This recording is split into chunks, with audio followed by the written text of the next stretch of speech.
Bienvenue une fois de plus sur le bulletin d'information de Magnificat.tv consacré aux nouvelles de l'Église. Nous sommes aujourd'hui mercredi 1er juillet 2026 et voici les titres de notre journal. Aujourd'hui, le schisme annoncé par la fraternité sacerdotale Saint-Pie X s'est achevé avec l'ordination de 4 évêques sans la permission du pape. Les cardinaux se sont réunis à Rome pour conseiller le pape sur des questions telles que l'évangélisation et la mise en pratique de la synodalité. Le Vatican a de nouveau interdit aux laïcs de prêcher l'homélie lors de la messe et il a rappelé que cela n'appartient qu'aux prêtres ou aux diacres. Monseigneur Boux a demandé au pape de libéraliser la messe traditionnelle pour réduire les conséquences du schisme provoqué par les fidèles de Monseigneur Lefebvre. Les évêques de Venise ont convoqué une journée de prière pour les victimes des tremblements de terre et ont demandé la solidarité pour les aider.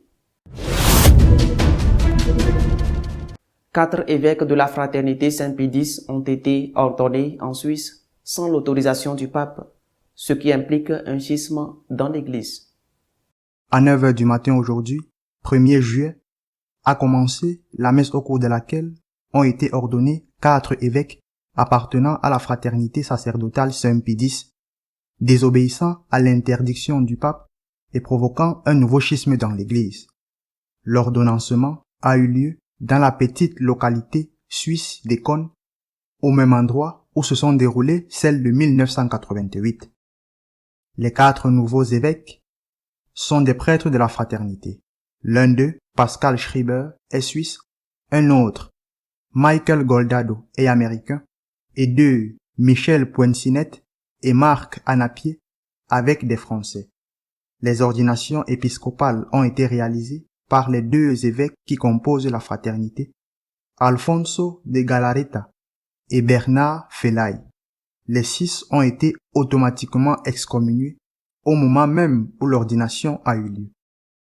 La justification invoquée par la fraternité pour accomplir un acte qui implique l'excommunication et le schisme est que, dans de nombreuses paroisses, les fidèles ne se voient plus offrir les moyens nécessaires à la sanctification, et c'est pourquoi elle estime nécessaire d'ordonner des évêques qui garantissent la continuité du vrai épiscopat catholique. Le Vatican, par l'intermédiaire du dicaster de la doctrine de la foi, a averti que, si cela se produisait, un acte schismatique serait commis. Après l'ordination, il a regretté ce qui s'était passé et en a réitéré les conséquences pour les évêques ordonnateurs et les nouveaux évêques, l'excommunication.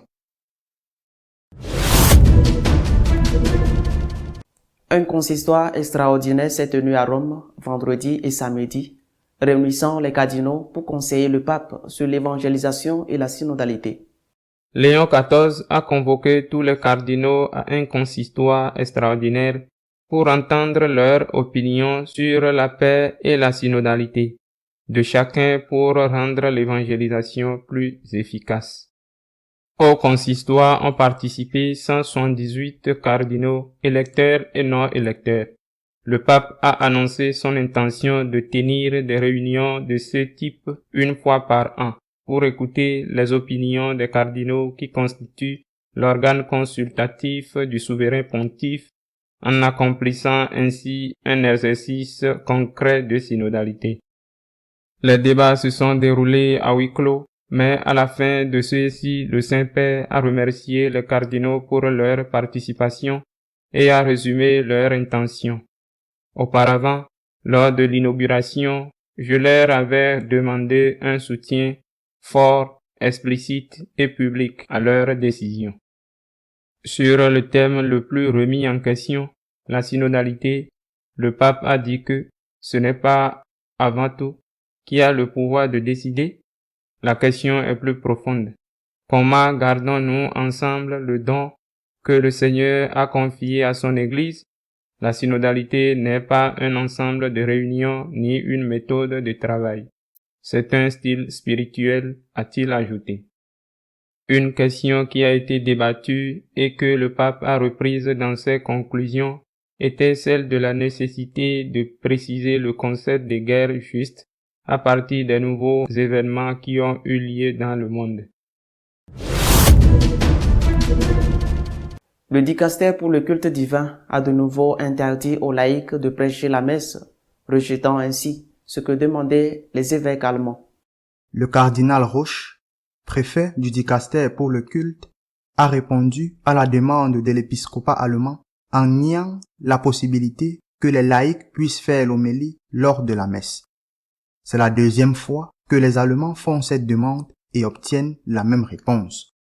Le texte du Vatican rappelle en outre l'obligation des ministres ordonnés de se former de manière permanente et souligne que les carences dans la qualité des prédications doivent être affrontées par une meilleure formation du clergé, responsabilité qui incombe aux évêques diocésains.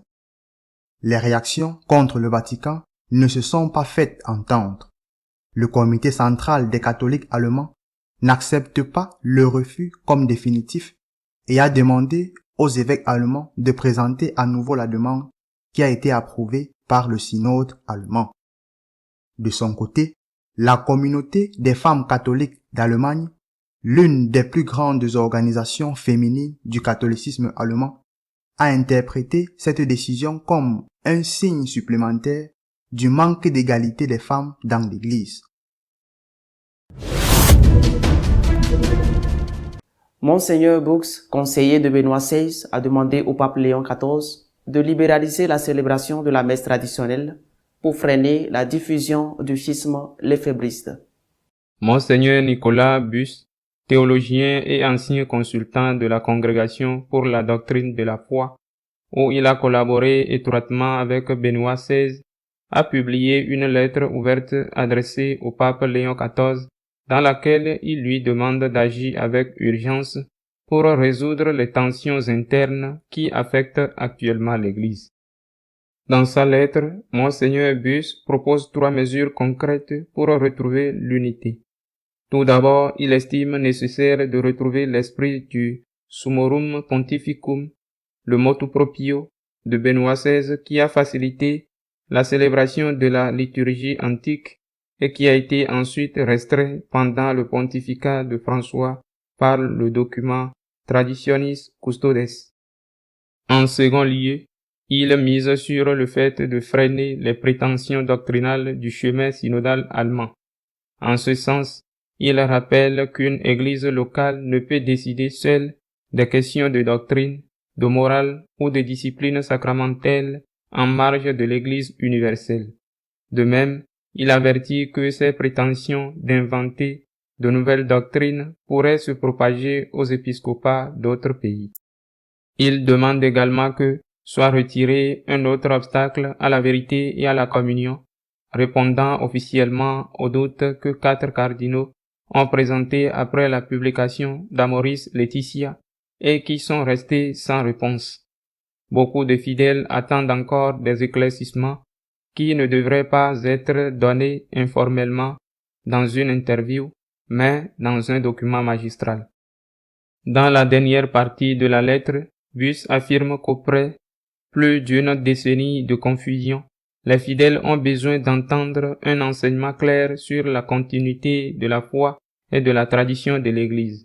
C'est pourquoi il demande au pape de définir clairement ce qui appartient à la doctrine catholique et ce qui doit être considéré comme une erreur.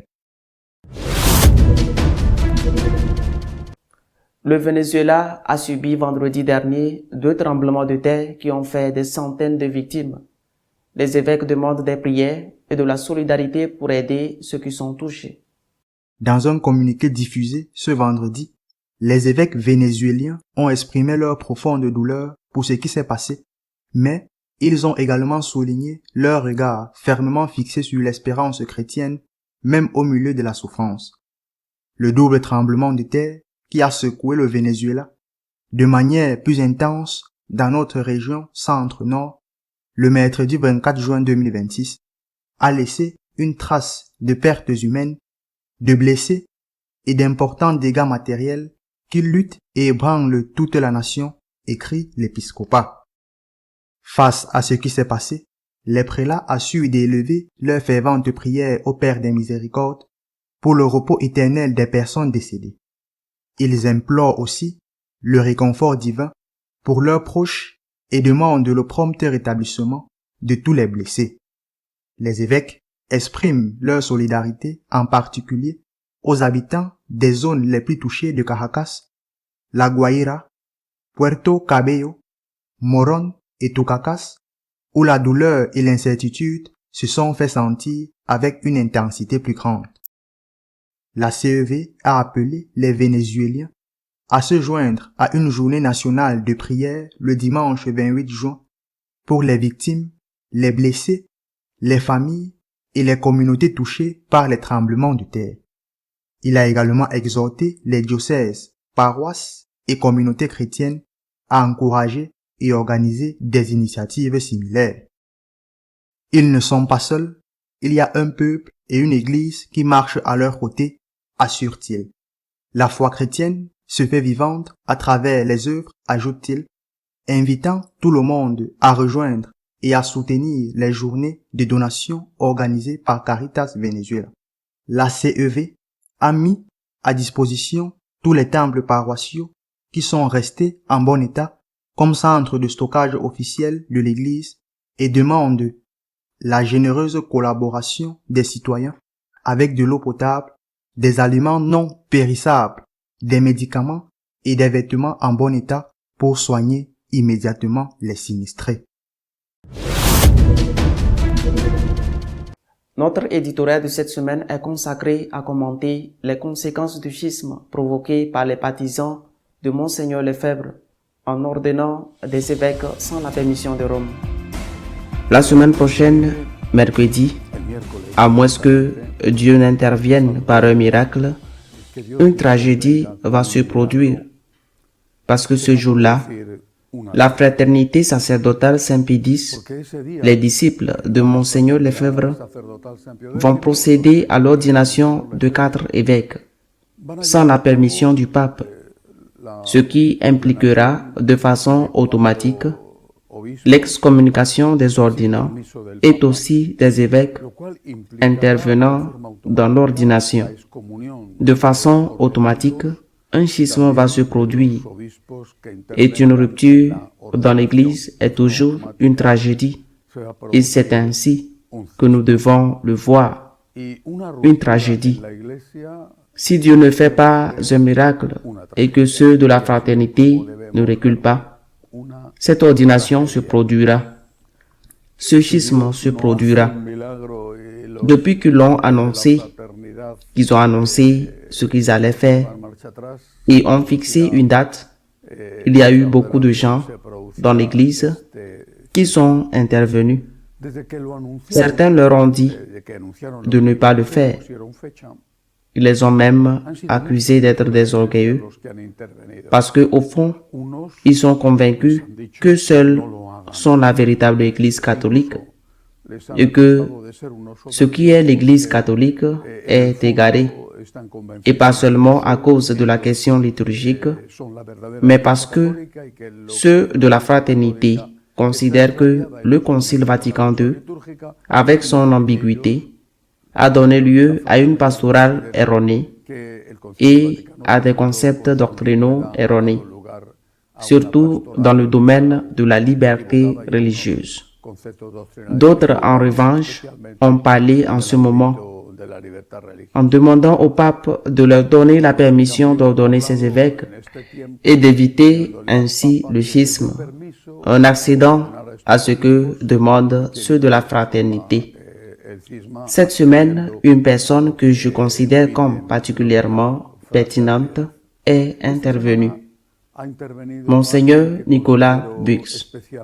Il a été conseiller et collaborateur du cardinal Ratzinger alors qu'il faisait partie du Front de la doctrine de la foi et a continué à l'être en tant que consultant dans différents dicastères romains, lorsque le cardinal Ratzinger est devenu Benoît XVI. Son opinion est toujours un avis qui vaut la peine d'être entendu, parce qu'il parle avec des arguments. Monseigneur Bux a demandé publiquement et humblement au pape Léon d'empêcher le schisme, mais il ne s'est pas tant référé à l'ordination des 4 évêques qu'il a dit que le vrai problème ne va pas être celui-là, mais ce qui va venir. Les milliers de catholiques, naturellement, sur l'ensemble de 1,4 milliard, resteront une minorité, mais les milliers de catholiques qui vont se mettre à la recherche des disciples de Monseigneur Lefebvre. Pourquoi? Parce que leurs arguments les convainquent, c'est-à-dire parce qu'ils disent que dans l'Église, il y a une grande confusion, que cette confusion a été tolérée et même encouragée, et que disent les disciples de Monseigneur Lefebvre. Ceux de la fraternité disent qu'en ce moment, il y a beaucoup de paroisses où les fidèles n'ont pas les moyens garantis pour leur sanctification, aussi bien en ce qui concerne la célébration des sacrements que la doctrine dogmatique et morale. Que demande Monseigneur Nicolas Bux? Tout d'abord, il demande au pape de libéraliser totalement la célébration de la mixité traditionnelle. Cela va freiner beaucoup de gens qui, sans cela, vont partir avec les lefébristes. Première chose. Secondo, répondez aux doutes qu'ils ont soulevés après la publication de l'exhortation apostolique Amoris Laetitia.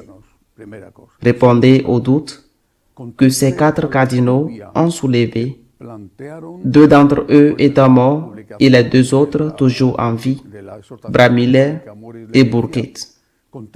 Parce que dans ces doutes soulevés à la doctrine de la foi, on demandait qu'on clarifie s'il existe encore des péchés objectifs ou si tout est déjà relatif en fonction des circonstances. Bux dit au pape qu'il est impératif de clarifier cela pour freiner le schisme, c'est-à-dire mettre fin à la confusion pour arrêter le schisme, parce que sinon, beaucoup vont courir après les lefébristes, parce que son argument de l'Église est en désordre. Cet argument est considéré comme valide. Dit Bux, il faut répondre une fois pour toutes aux questions, les doutes qui ont été posés par ces cardinaux qui n'ont jamais reçu de réponse. Troisième question, troisième chose que demande ce prélat italien, c'est qu'on en finisse une fois pour toutes avec le chemin sans allemand, qu'on leur tolère ce qui leur est toléré, même si on ne leur donne pas du tout ce qu'ils demandent, mais qu'on tolère tout cela. Dit Bux, il fait un énorme mal à l'Église. Il y a beaucoup de catholiques qui sont scandalisés.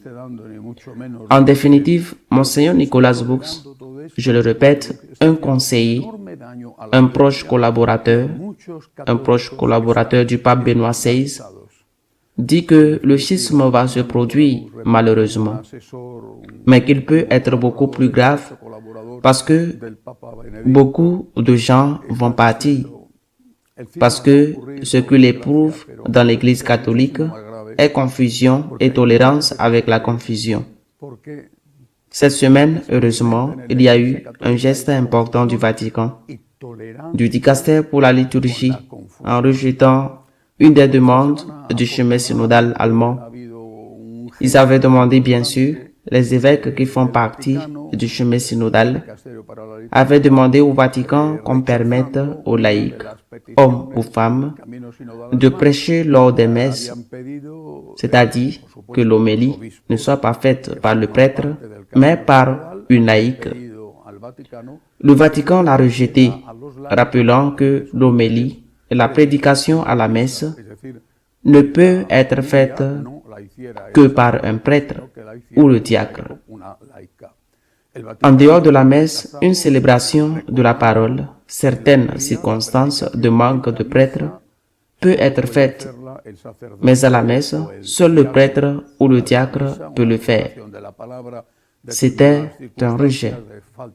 Bien sûr, ceux du chemin synodal ne cessent d'insister et les puissantes organisations laïques, qui sont celles qui dirigent peut-être parce qu'elles paient, ces organisations ont exigé que les évêques demandent à nouveau au Vatican que les laïcs puissent prêcher lors de la messe.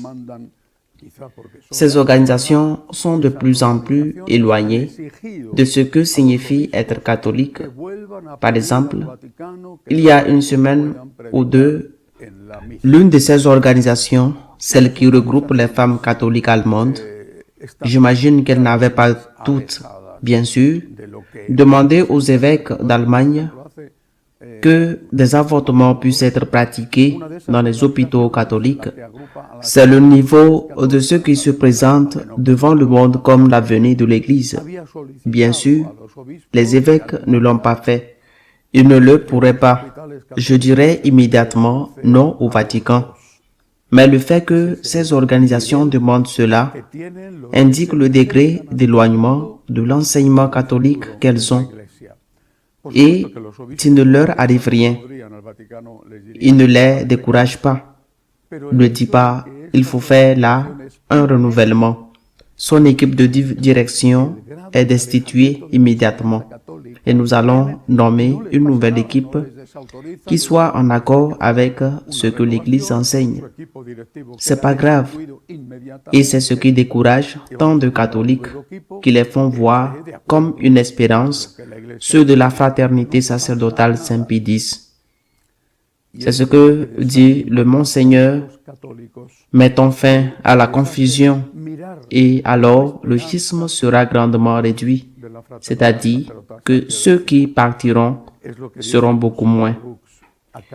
Il y a quelques semaines, j'ai dit que la doctrine du pape est excellente et elle est vraiment, mais que le pape doit gouverner. Le catholique éprouve du réconfort et de la joie en entendant les paroles du pape, mais il se sent déconcerté quand il voit que rien n'est fait. Je prends un exemple, une comparaison. Je sais que la comparaison n'est pas correcte parce qu'on ne peut pas comparer les deux choses que je vais comparer. Ce sont des choses totalement différentes. Je sais que la comparaison n'est pas correcte, mais à titre d'exemple, je le fais. L'Église a des normes très claires et fait bien de surveiller les abus sexuels sur mineurs. Des règles très claires, une commission spéciale, et cela se fait très bien. C'est-à-dire qu'on ne peut pas profaner le corps d'un enfant, d'un adolescent.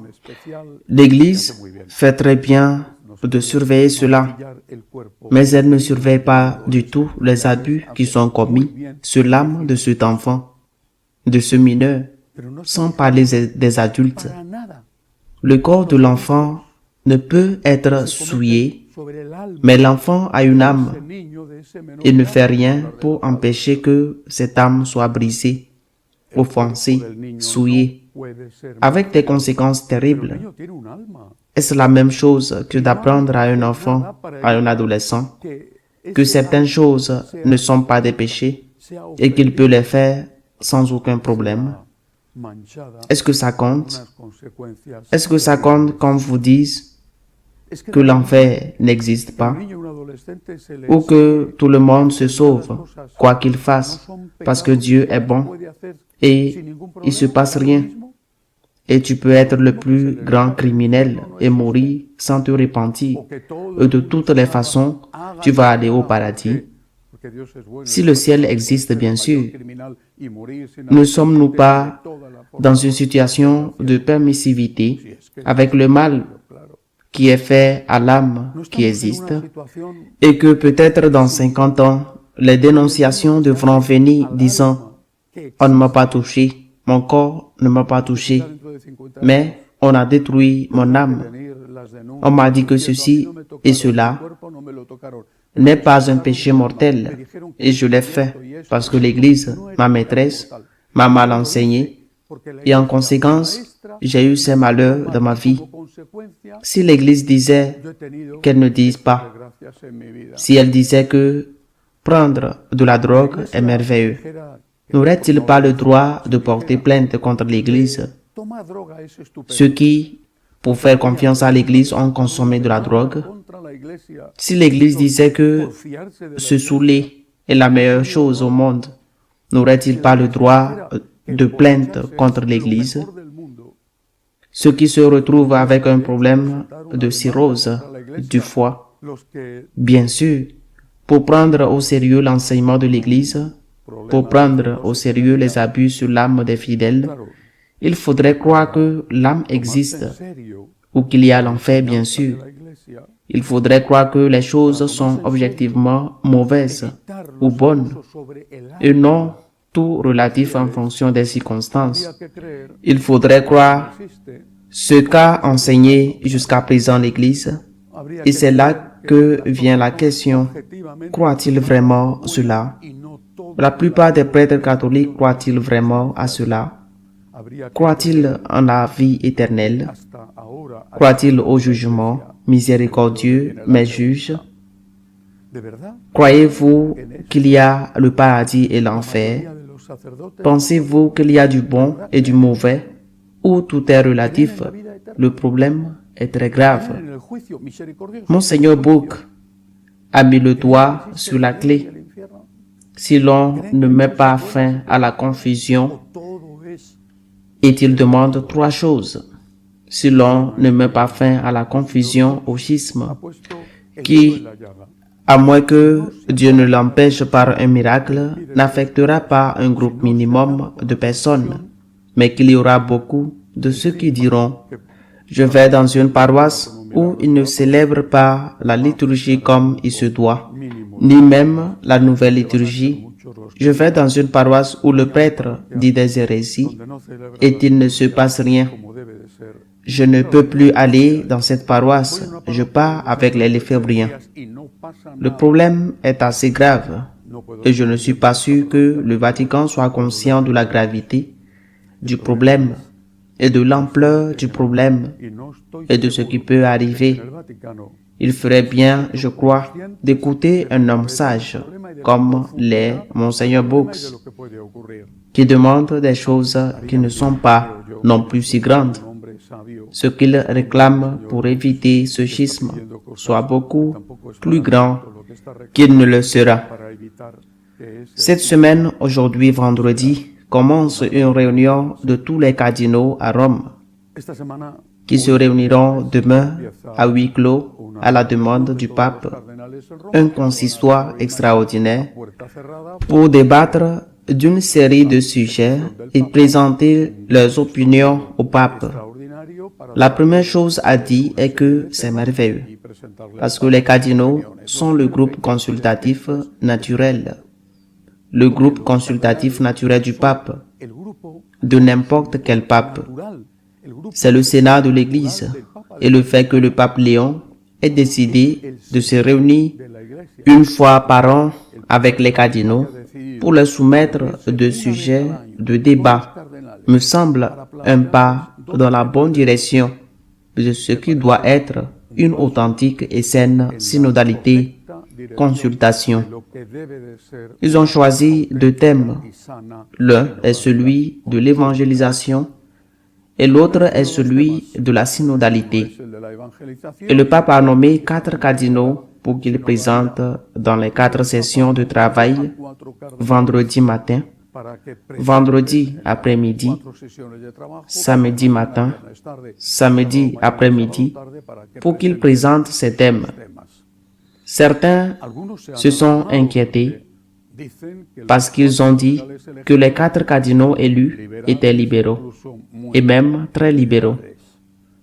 Il est surprenant que l'un d'entre eux, qui représenterait en quelque sorte l'Afrique, soit l'archevêque de Johannesburg, en Afrique du Sud.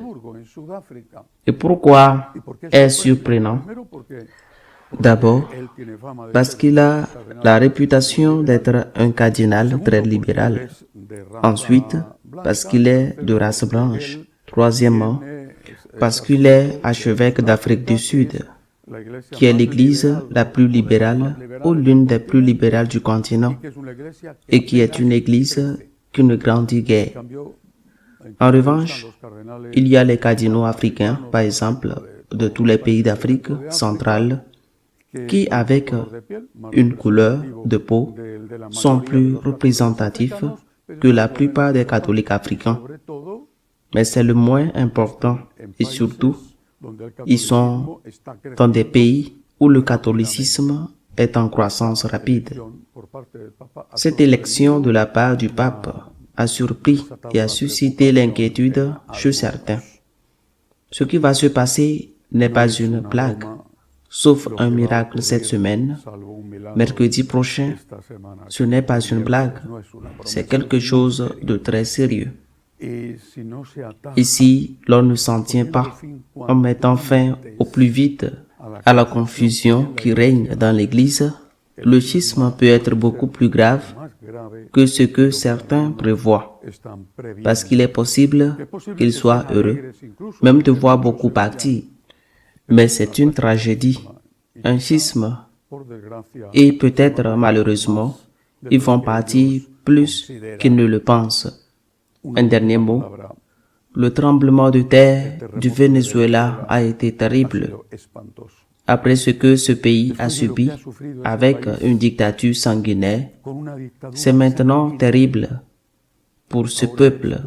C'est pourquoi, au moins dans nos paroisses, où nous faisons des collectes pour l'envoyer là-bas, nous avons beaucoup de prêtres là-bas, beaucoup de laïcs, et je pense que nous pourrons le canaliser directement ou sinon à travers les caritas respectives de chaque pays.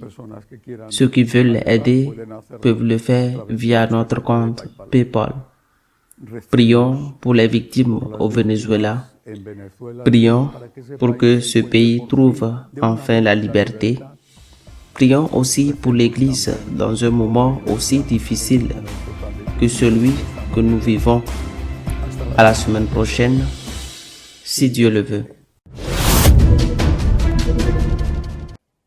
Si vous souhaitez être au courant de ce qui se passe dans l'Église, vous pouvez le faire à travers notre page d'information de Magnificat.tv. Nous continuerons à vous tenir informés de ce qui se passe en elle. À la semaine prochaine, si Dieu le veut.